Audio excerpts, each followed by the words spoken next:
This week, Joseph Carson from Delinea is with us to discuss how Estonia built and protects their digital society. Then Lisa Plagemeyer from the National Security Alliance joins us to talk about using behavioral science to achieve cybersecurity goals. Finally, in the enterprise security news, Drata lands an epic $200 million Series C and maintains unicorn status. Germany says using Microsoft 365 is illegal in the EU. Russia may consider cybersecurity firms helping Ukraine as legitimate targets for retaliation. ChatGPT triggers an explosion of experimentation. Could this be the start of the AI revolution we've been promised for so long in InfoSec? Ireland thinks we should work less, and France just thinks you should be more fun at work. All that and more on this episode of Enterprise Security Weekly. This is Security Weekly, for security professionals, by security professionals.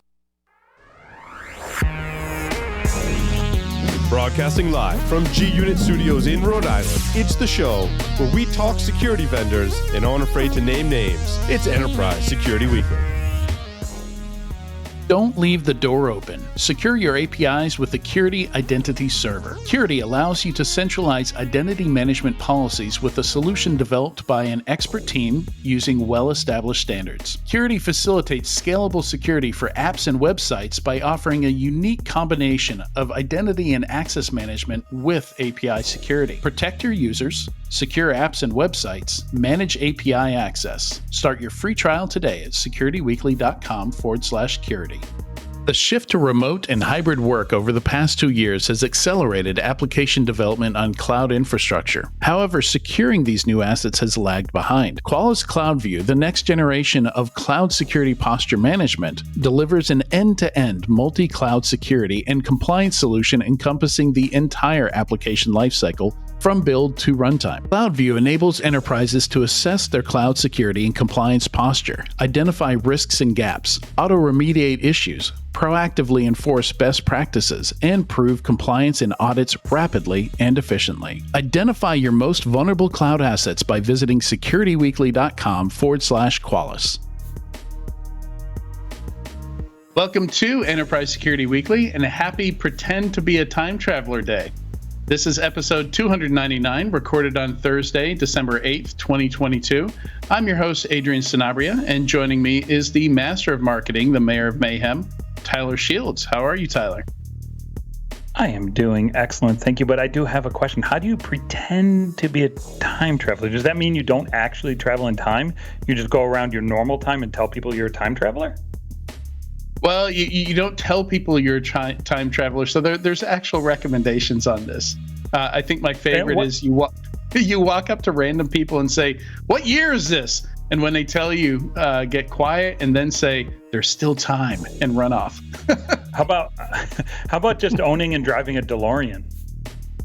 Yeah, I suppose there's a lot of different ways you could do it. I've actually seen people spend a lot of time and money on some pretty good looking movie builds. There's like a whole community around the Mr. Fusion and like all the little bits and bobbles and pieces you need to make your car look like the car from the movie. I love it. Dave Kennedy has done a pretty good DeLorean build of his own. Kennedy did one. It looks impressive. Yeah, it's in the second build phase, so he's building it again. Just had to repeat. Wow. Yes. Yeah, I imagine there's lights and there's probably sounds too. I've not seen one in person. It's impressive. I haven't seen it in person. It's pretty impressive. Videos. Yeah. Yeah. Or you can simply do, Adrian, you can do what my parents used to do just to kind of make the kids a bit crazy, was they used to go and change all the clocks in the house to different times. So we'd go to school early. We'd go to school early in the morning just to be on time because we thought we were already late. It's like micro pretend to be a time traveler. Micro time travel. That's like microaggression to your children, is what that is. Yeah. That's it's interesting. Guess what? It's daylight savings times again, kids. Go to bed an hour early. Oh my god. Yeah. Yes, they were very smart. We were in bed early and we went to school on time. You change it back after the kids are asleep. That's brilliant. Why didn't I think of that? Well, the only way that wouldn't work is, if you grew up watching TV shows or something like that was a pretty good indicator of what time it was, when certain TV shows came on the TV. That would be. And calling time on the phone. Yeah. I remember that. Yeah, that was a thing that you could do. You could call and get the weather, and it would tell you the time. Yeah. Well. Big Ben used to call it Big Ben clock in UK. Tell you the time. Yeah. Oh man, I feel like I'm time traveling already. Talking what about time is it now? Services you call on the phone. You could what was it? You could do Google searches over the phone. Wasn't there a phone number you could call and you could just do a Google search that way, or you could text it or something like that. There's some kind of archaic way of doing a Google search and getting results. Yeah. I wasn't part of that one. So, unfortunately. Also joining us is the Baron of Bloodhound, the Pirate King of PowerShell, Sean Metcalf, who you've already heard a little bit from. How are you, Sean? Doing good, Adrian. How are you doing? Everything's good on my end. Getting ready for the holiday season, so I believe we're wrapping up with our last session soon. So, everything is beginning to look a lot like Christmas around here. Yeah, here as well, as you can see from my video here. If you're watching this episode instead of listening to it, there. Yeah, and I noticed you put up the tree. My kids cheated. We kept the tree up all year round, and they just made it a spring tree and a St. Patrick's Day I know tree people that do that. Summer tree, and they had a Thanksgiving tree. I was down with the flu for a while, so I didn't put up the tree. They did it all without my help. So Looks like they did a great job. Them. But I've got teenagers, so yeah, it was yeah. Put them to work. Yeah, so it's hilarious. You can look up pretend to be a time traveler day, and there's a Wired article from 2007 that's full of suggestions on things to do. Like one of the other things is stand in front of a statue, any statue really, fall to your knees and yell no. It's one of those indications they use in movies, like if your history followed a different timeline, like the statues are going to be different, I guess. Yeah, that's great. And you could throw everyone off and do it tomorrow, because no one would be expecting it. Right. Oh boy, Security Weekly listeners, we need to hear your voices. Leave us your feedback on Apple Podcasts and submit a screenshot to our giveaway form for a chance to win a $100 gift card from Hacker Warehouse. This giveaway will be open until the end of the year. We appreciate your honest feedback so we can continue to make great content for our audience. Visit securityweekly.com/giveaway to enter. All right, and today we are going to discuss how Estonia built a digital society and protects it. We're excited to have Joseph Carson, Chief Security Scientist and Advisory CISO at Decentralization, walk us through some Estonian history today. This is something we've had. If you follow this podcast, you've heard from Mr. Joseph Carson before, and in the I guess maybe not when we're live. Maybe we discussed it a little bit when we're live, but Joseph, you've touched on some of this stuff. I think in between before and after the segment. I thought, God, this is just fascinating. We've got to do a full segment on this. Absolutely. I think it was when we did previously, we covered the ransomware walkthrough kind of incident. And I think we talked about afterwards, we went through some of the things because there was some new updates in Estonia at the time, and I was excited about it. And so we had a fun discussion on it. And I think it's really important to learn the Estonian kind of, a lot of times you hear about different points in time, but I like to tell how they got to where they are. And that journey, because it really kind of gives you the perspective and the context. And I think it's always important to get the context, but it really tells you the mindset and the thought process and the journey and how others can learn from it. I think it's such a fascinating journey, and they've learned a lot, and they've been one of the biggest innovators in technology as a result of it. And I think it's really kind of the foundation of making that possible, and as well as making the digital services safer to use for citizens and very much trusted upon to live our daily lives. Yeah, so to kick this off, I feel like some geographical foundation is both necessary and relevant to this. And I think Estonia is a company people have probably heard the name of, probably seen it in the news. Definitely if you're in security, you're probably at least vaguely aware of a Russian attack against the Estonian networks and their ability to connect to the outside internet. That's been a while ago now, but yeah, absolutely. Yeah, it was back in 2007. It was quite a long time ago, but it was an important time because it was the realization that what Estonia had done to date wasn't exactly foolproof. And it realized, there's a lot of realizations that while we were able to defend that specific attack, there was a lot of concerns over other types of attacks that could actually bring Estonia to a standstill. So it was a realization. It was known as the Doomsday Scenario. So I'll kind of go into a little bit more detail shortly. But for the audience, just to give you a bit of perspective, as Adrian was saying, where Estonia, just kind of some history. So Estonia it's one of the Baltic states, and those three Baltic states is Estonia, Latvia, and Lithuania. And where I'm based, Tallinn, which I'm sitting right now, is literally, it's a short, ferry ride to Helsinki. So if you're familiar with the Nordics and Scandinavia, Estonia sits right across from the Baltic Sea with Helsinki in Finland. And to the east, we have a border with Russia, and to the south, a border with Latvia, and then surrounded by the Baltic Sea. It's a very small country, about 45,000 kilometers square, and a population of about just under 1.4 million people. But it's got a very rich history. A lot of major tech companies. People might be familiar with companies like Skype. You might be familiar with companies like Pipedrive, Starship, who creates the autonomous delivery robots that you see getting stuck on the snow at the moment here in Estonia. They create autonomous vehicles. So it's very, very a large tech innovating country, and a lot of great for startups. But a lot of that foundation really starts back in history. So I think it's really important to kind of, from an Estonia history perspective, Estonia was occupied for many years. And it was occupied by Russia after World War II, right up until 1991. And that's significant because, one of the things is that when you're a country that's occupied, especially by, in the Soviet Union times, that a country like Russia, they like to change your history to their version of history, their version of reality. So when you're occupied, whoever's in control of your country, they determine your history books, they determine the maps, they determine what education you're taught, determine what songs you sing, what's permitted. So a lot of that basically is controlled. And when you're controlling it, basically you're controlling a version of history.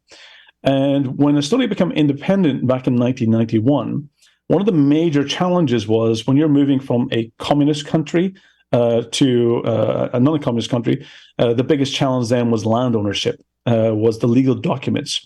And then what happened was that, a lot of people were, as Estonia became independent, people were coming back to their families left Estonia over the years during that occupation to other countries, whether it being in the Nordics or to UK, to Canada, to the US. And when it became independent, a lot of them started returning. And that caused a major challenge with land ownership. Who owned the land? Because a lot of that land ownership, the notaries and the legal documents had been doctored, had been manufactured in order to give it to the Tsars and the Russian occupiers. So one of the major challenges that Estonia set forth, and in 1991, it was also the start of the internet. It was the start of computing. And of course, you had, CERN, one of the first websites. So Estonia at the same time, as they were becoming independent, they wanted to go down this paperless society, the paperless journey. They wanted to use computers to fuel the government. And if so, if I can have you pause real quick. Sure. There, Estonia is one of three Baltic countries. Is there something different about Estonia, that kind of pushed them down this path? Were they historically more interested in technology or more involved in technology? Or, have Latvia and Lithuania kind of gone down this path as well? So that's a great question. One of the different one of the places Estonia was it was the center of like a lot of the education in the Russian and Soviet Union. So it was one of the biggest universities here, where you had a lot of talent for mathematicians, cryptographers, scientists were based in Estonia. So then one of that fueled one of the the innovation side when it became independent. That was a really good foundation. But one of the things that was different from Estonia that Latvia and Lithuania did differently was that Latvia and Lithuania gave the Russian occupiers, the Russian citizens, or the Russian-speaking population who remained in those countries, they give them basically citizenship.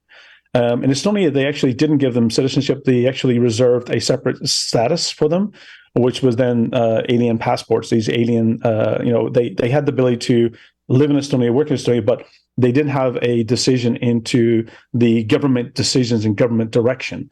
So by that, having that separation and difference between Estonia, Latvia, and Lithuania, it meant that Estonia could control a lot more of its own government decisions and going forward. So they had a little bit more of their own control, as well as that foundation of the education that was based in Estonia. So there was a little bit of difference. And there was also some slightly differences in the amount of Russian-speaking population in those countries. Estonia at the moment was around 25%, and I think it was a little bit higher in Latvia and much higher in Lithuania. So the diversity in those countries was also different as well from the independence. And that really kind of allowed Estonia to move forward at a different pace than its neighbors. And that foundation, one of the things that Estonia wanted to do was make sure that history could never be erased again. History could not be doctored by an occupying country. And what they really want to do was make sure non-repudiation. They want to make sure that no one could change their history again. And this was really the kind of the foundation. They were very patriotic and very passionate about the country, and they want to make sure that their language could survive and their history could survive, because their history had been changed over the years, and they wanted to bring that back to the real history and true history that Estonia had. So in 91 to 93. It was really kind of this young government downloading a pamphlet from the internet in order how to start a government, and ultimately, as well as making sure that history can never be erased, and the boom and the starting of the internet. So all of those three ingredients set forward.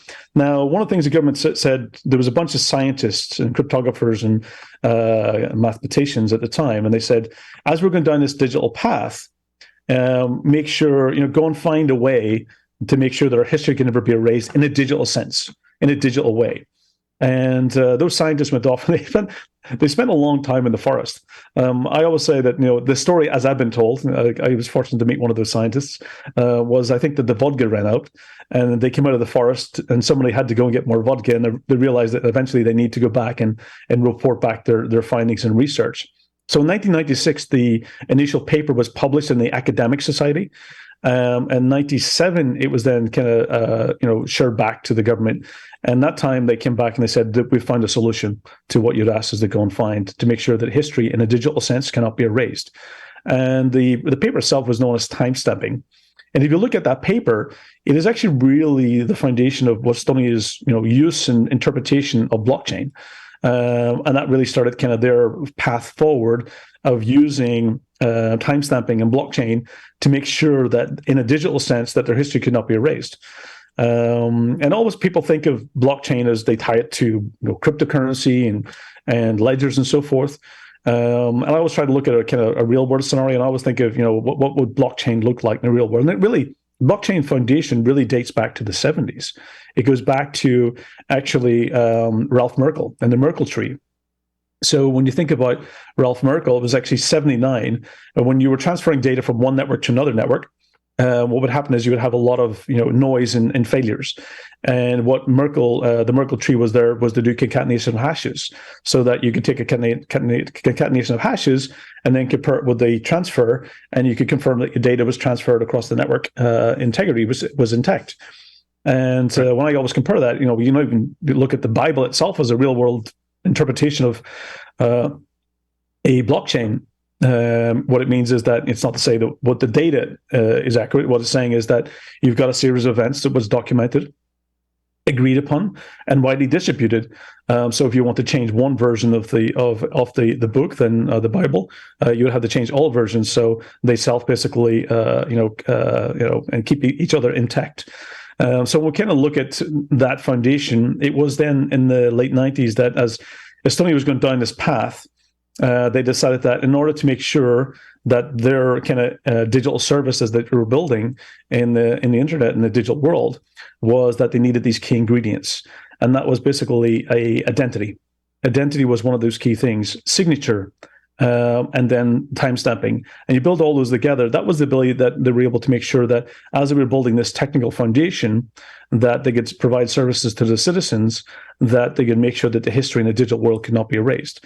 And that was key. And that was they realized that they were no longer going down this paperless society path. It was really the transformation of the government into really realizing that a government is truly a service provider for the citizens. And their role is to make sure that citizens get that service with ease, with trust, and with transparency.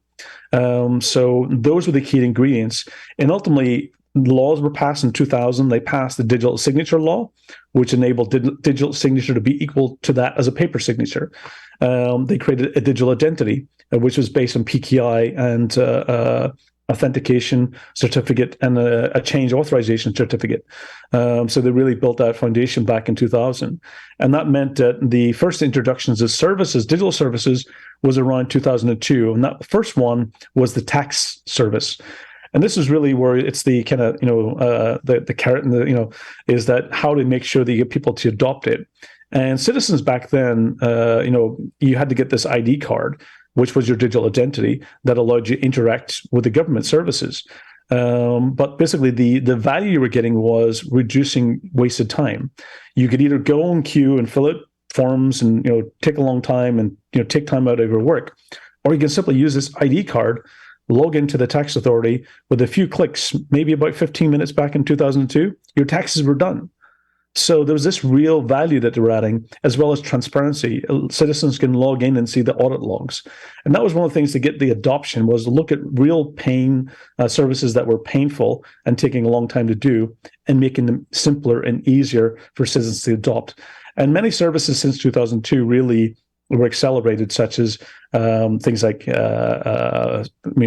opening a business, or to do banking, to log into your telco information, the population register. So it really accelerated with a lot of services.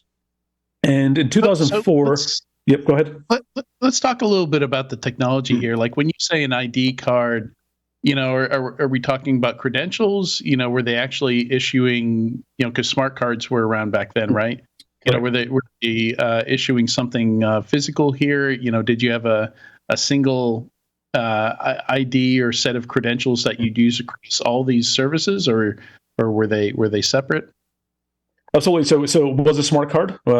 Basically, in that smart card had a X509 certificate on it. It had two certificates, one for signing and one for authentication. And that was tied back to your digital identity back in the government's registers. So in that case, it was referred to as the schema was known as X-Road. And X-Road is that information exchange, where each, let's say, register, whether it being a population register, that maintained the data on the citizen. The tax register maintained the tax information, and it was deduplicated, so that data didn't reside in any of those systems, duplicated data. You were given the metadata that will tell you where that data resided. So we had a physical card, and back then you would have to plug it into an ID card reader on your computer, and then that would give you the ability to go and log on to the government services, file your taxes and interact with the government services, and also get transparency and auditability. So it was a physical card back in 2002. And then later years, around the late 2000s, that was able to then transfer to your mobile phone. So your phone itself became an extension of your ID card, where you then had what was then is basically the certificates on your SIM card in the phone, and that was an extension. So you basically enroll those as child certificates off your parent ID card, and you no longer needed that ID card. You can then use your mobile phone. And so that's even extended further today, where now it's moved to much more basically, Face ID and, wireless, types of near-field communication authentication as well. So they've advanced it even further to the point where you don't need that ID card. It's just it's a parent one, and everything else is a child of that. So at least you have the revocation ability of the identities. And I presume today, if I would go to the Google Play Store or to the Apple Store, I'd find a bunch of official Estonian and apps for different things. Absolutely, you've got apps for reading the data. You've got apps for doing digital signatures and for signing documents. You've got interactions with the health portals. A lot of it's through the app itself is quite simple. A lot of it's through basically web portals and interfaces and APIs. So as far as interoperability is very, very much there. But one of the things, going back to that 2002 and that journey to, one of the big things was around 2004. That's when Estonia joined EU and also joined NATO. And that was almost like a big kind of to its, its old occupier Russia. It was a signal that Estonia was no longer tied to the East, and it was moving much more to Western focus, that its priorities and future was more Western oriented. So in 2004, that was a big signature kind of move that the Estonian government made to really tie itself to the Western world. And that really set forward kind of its, continuous, innovations. And ultimately, we're in 2005, the Estonian government then enabled the ability to do internet voting. It's not just electronic voting, but it's internet voting. And that allowed you to basically go use a computer, use that ID card, that digital ID that you had, and go and vote. And you could vote, basically, the voting would open up 10 days prior to closing. You could vote multiple times for one, whichever candidate that you wanted to. And if that candidate said something stupid, you can go and change your vote, which is fantastic. That gives you choice. It also prevented collusion, people buying votes. And then the internet voting would close, I think it was about 2-3 days before. And then if you wanted to change your vote, you would have to go and do it in person. So really kind of made voting much more diverse, much more inclusive, meaning that you weren't tied to taking days off. You could do it any time of the day. You could do it in any location. Even if you were, let's say stuck at home or you had, in hospital with an illness, you could simply still vote. You weren't restricted. So it really opened up voting, and it's quite largely used today. About 1/3 of all votes is using that system, and that was significant. But there was a moment now in 2007, and this is when Estonia decided that there was a statue in the center of the city, which was a statue known as the Victory Day statue or Fallen Soldier. And what they decided to do was that soldier was a contention of conflict within the society. And they decided that they wanted to move that to a graveyard. And that decision opened up a bit of a conflict between Russian citizens, Russian-speaking citizens in Estonia, and the government. And there was violence in the streets. That was in April 27th, 2007. And what ended up having was Russia seen this as a oppression against the Russian-speaking population. So ultimately, that decision to move the statue resulted in an all-out, cyber attack against Estonia. And what happened was the telcos were taken offline, the banking systems, the parliament, and it was kind of almost like a lot of countries were looking at Estonia going, well, that's what you get, for being dependent on digital services and going digital and having that dependency.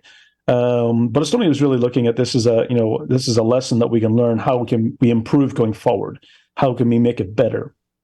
But the big realization was that DDoS attacks and the cyber attacks lasted for around 2 weeks. But if you were in Estonia within about 2 to 3 days, the services were back to normal. It was for if you were outside Estonia trying to access Estonian information systems, that was more challenging, because a lot of the attacks were being from other countries, so they were being filtered. And if you're one of those countries, then the services were more difficult to access. So it was more, if you were in the country, things were quite normal and back to normal, and you could do your day-to-day society and so forth. But the big challenge, if I told as I mentioned, that Estonia does have a border with Russia, and there was a large military buildup of military training exercises on the border. And the realization is that there was a land invasion, going back to my original kind of, about time stamping and blockchain that Estonia uses for non-repudiation. The core data at the time was stored in Estonian borders, in the land of Estonia. So if you have a land invasion and the attackers destroyed the data centers, the whole non-repudiation of making sure history cannot be erased in a digital sense, that was flawed. That was realized that it wasn't as secure as designed that they originally thought, because a physical land attack would actually destroy that ability, that history. So they realized that was the Doomsday Scenario, that they needed to have a disaster recovery, a resiliency against a land invasion type of attack. And this is where they started innovating. It was an interesting time. It was around 2008, just a year after the attack, that they were all emergency meetings. There was U.S. government was in, and there was EU, security analysts and experts, and all looking at ways in order to how can Estonia preserve and make sure that it could actually be resilient to future cyber attacks, including land invasions. And even to the point where the NATO Cyber Defense Cooperative Center of Excellence is based here in Tallinn since 2008. And that was a significant ability to look at research and cyber resilience for all NATO countries moving forward. But it was an interesting, shortly, if you have a question, I'll shortly move to how Estonia was able to solve that particular challenge, because it was a pretty impressive way to think outside the box. Yeah. I think Sean had a question, and then we'll jump into how to do BCPDR for an entire country. Absolutely. Yeah, I can't even imagine. But my question is, since Estonia was so early in the digital identity space, were there changes that had to be made over the past decade plus in order to leverage more modern technology, security, et cetera? And what were the challenges around the evolution of digital identity since the early days, moving towards more modern approaches that are now, leveraged and embraced by large corporations and standardized now? Absolutely. It's a great question, Sean. And there's been a lot of lessons along the years. I think the big one was around 2008, where, the timestamping protocol that Estonia was very heavily dependent on for the ID card, because that's what allowed you to, when you did an authentication, there was this timestamping that basically that timestamp went into a concatenation of hashes, as you mentioned, which basically got into a root hash. And that root hash actually was then signed by PKI, but then that root hash was ultimately printed in the Financial Times.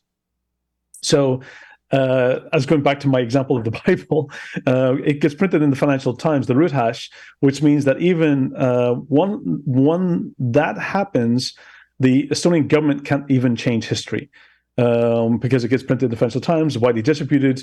In order to change history, Estonia would have to be able to get all the papers of that day and destroy them. And the mathematical probability of that's quite difficult. But in 2008, one of the big challenges was Google Chrome decided to change, disable and not support the timestamping protocol, and that was a major challenge. Then that was a realization that they couldn't move forward. And one of the things was that it was 50,000 cards would need to be redone, and all the other cards would become void if you wanted to use Google Chrome as your main browser.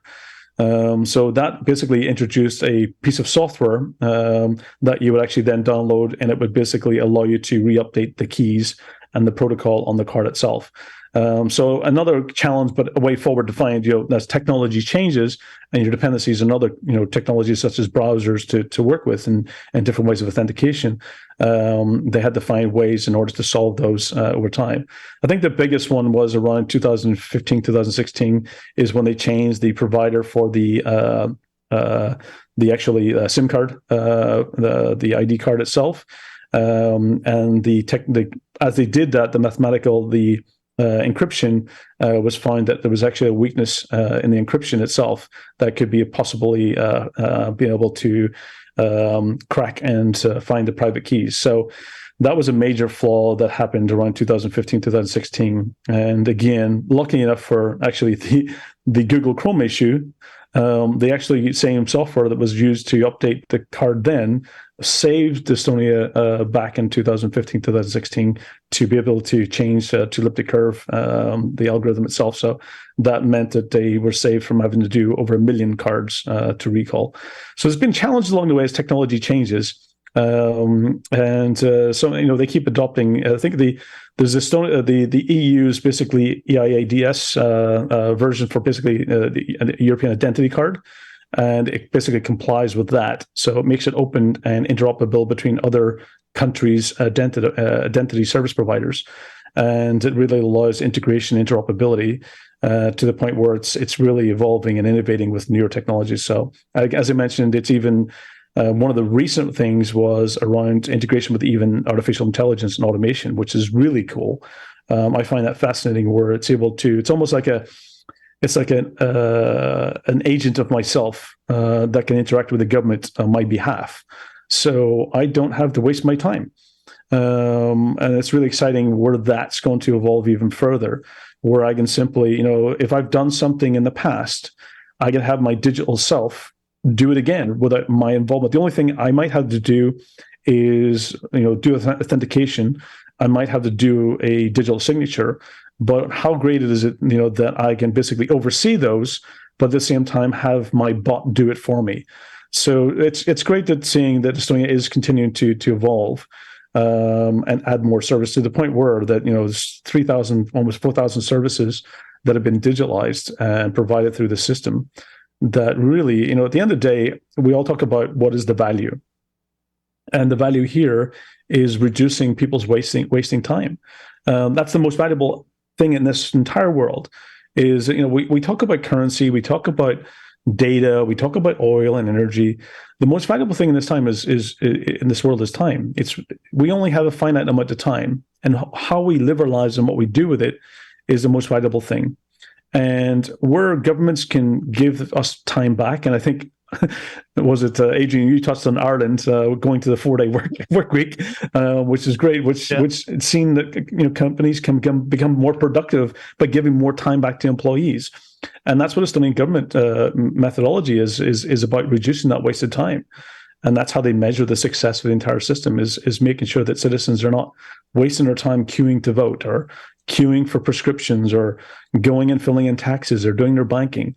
They truly are, one of the innovators of being a true service provider to citizens, and not being a front door, and having true auditability. Yeah, there's so many of those government services where it's almost a tradition to have to plan your whole day around it, because you have no idea how long it's going to take. Changing your driver's license, was it your home address, or moving state and changing driver's license? A lot of that can be sometimes painful.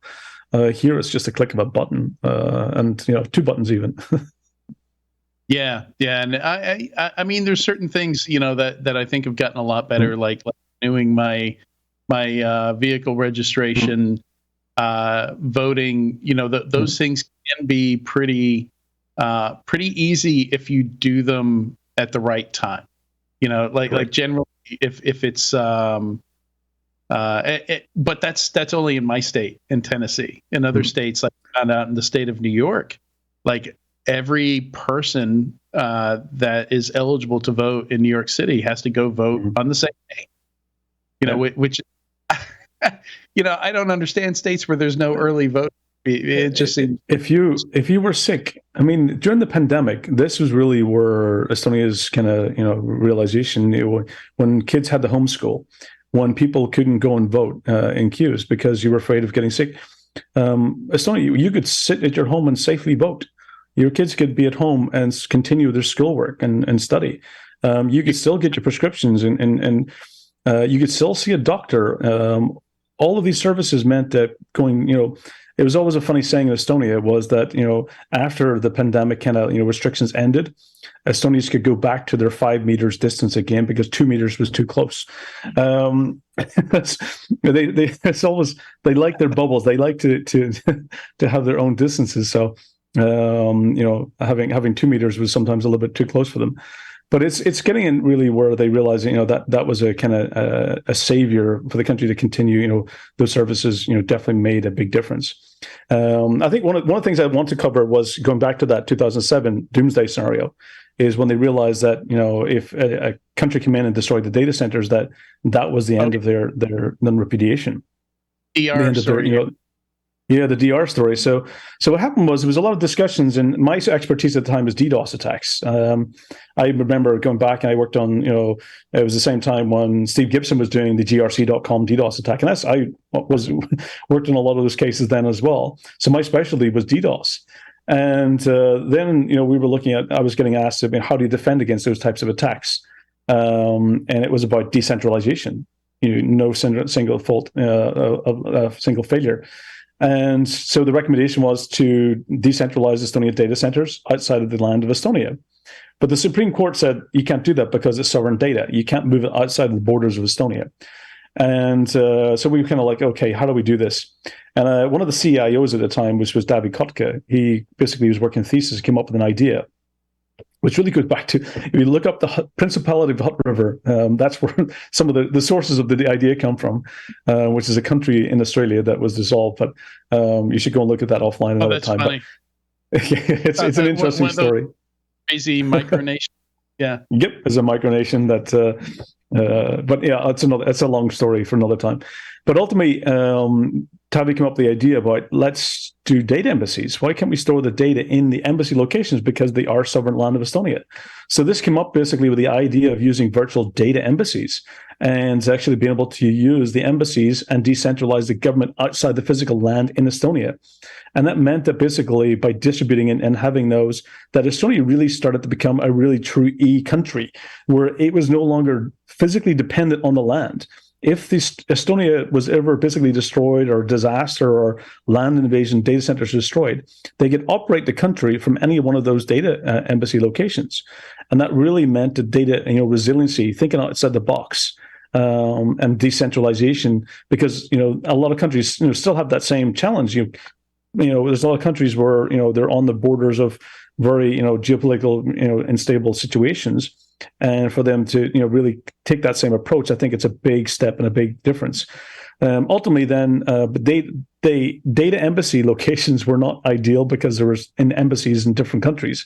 So it was around 2015, or was it 2017 is when they then went to having originally it was meant to be in the UK, but they decided to have it in Luxembourg. In a data center in Luxembourg became the first actually location in a data center was actually classified as an embassy land. And therefore they were able to use true data center, capabilities and decentralize the country.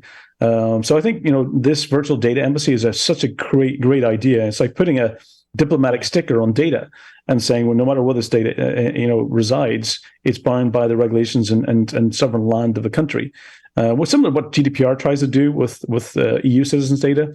But ultimately then, it really launched then Estonia's e-residency platform as well. That's what came out of it, so that any citizen around the world could become an e-resident of Estonia and leverage the Estonian services as well. So you could be in the US, get an e-residency ID from Estonia, and open up a business and provide your services to EU. So really extending that ease of use and Estonian innovation to globally. So there's tens of thousands of e-residency that are using those services around the world. So really thinking that innovation and next steps, I think that's really where the country's really realization. And I think there's a lot of lessons that other countries can take advantage of. The hardest part, I think, going back to Sean's kind of point, is the hardest part is always that last mile, is that how do you interact with the citizens? Especially in the US, when you've got many different states that have different, state laws and how you interact. That's always the hardest challenge. This whole infrastructure backend thing is quite easy to do, but it's how you interact and provide the services, the experience. It's that last mile, to the citizen is always the challenge, and that's what's typically unique for each country is how you do that interaction. And if you solve that, I did a calculation that Estonia saves it's about 5 days, 6 days GDP per year on what they've done with these digital services, and that calculates into about 2.5-3 billion a year in savings. If the US had something similar, the US could save up to $1 trillion per year with basically a fully federated identity service for citizens. More that's what you're looking at, just more efficient, reduction in waste of time, giving the citizens back that valuable time that that they can spend with their families and life. Yeah, and it's madness here with all the different states, because not everything is handled at the federal level. So I'm not even sure what that would look like here. It's critical. It means interoperability. That's what it comes down to. Is how you come up with a common framework. You can all have your own laws and your own way of interacting with the citizens, but how you make it interoperable is what's key. How does the system communicate with each other when they need to, with the citizens' oversight? One of the important things with the Estonian system is trust. Trust is not just you don't get trust by immediately just by delivering a service. Trust has to be gained, and it has to be that you have citizen has oversight when they need to. So me as a citizen of Estonia, I can log into the services.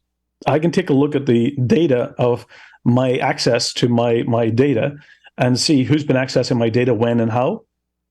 And then I can go to that root hash and I can verify that this data has not been doctored or tampered with.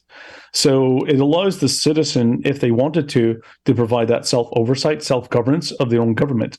And that's why it's key is transparency is so critical, and trust is built over time to the services. And that's why a lot of the citizens trust the services, because that trust is built in, that transparency is made possible. Wow. Yeah, it's the average company struggles to do that, much less a government. It's very inspiring. This was awesome. Thank you so much for taking us on this journey, Joseph. And no problem. It's been a pleasure. This is for me. It's one of the fun topics because while I live in Estonia, I've been here for 20 years. That seeing the journey and seeing the evolution and being part of it. And I remember I talked about the AI piece. I had a big debate with the CIO of SEAM because it was called Krat. I was like, Krat? I was like, that's Estonian mythological creature that steals like treasure for its master. And I'm going, how the hell is Estonia government going to sell this idea of Krat? Because it sounds a bit scary that the government's going to be stealing, the treasure for the government. But ultimately, it was a great idea. It was a genius, and to the point where the actually law is called the Krat law, and it's the Krat bot, which is the Estonia AI bot. Ultimately, what it is basically it's an automated me. It's an automated version of me that makes my life better. It helps me, not repeat things over and over again. So I think, looking at some of those amazing innovations, there's a lot of lessons learned, a lot of great ideas, and ultimately people can get a lot of value out of it. So for me, it's always exciting to talk about. Yeah. Same here. Yeah, I'm glad we did this. All right. Thank you so much for joining us today, Joseph. It's been a pleasure, and look forward to some more chats and discussions again in the future. Absolutely. Yeah, definitely around AI. We're going to be talking about AI a bit later with the news. And also, we've got another interview coming up. Stay tuned. When we come back, we're going to talk behavioral science with Lisa Plagemeyer from the National Cybersecurity Alliance.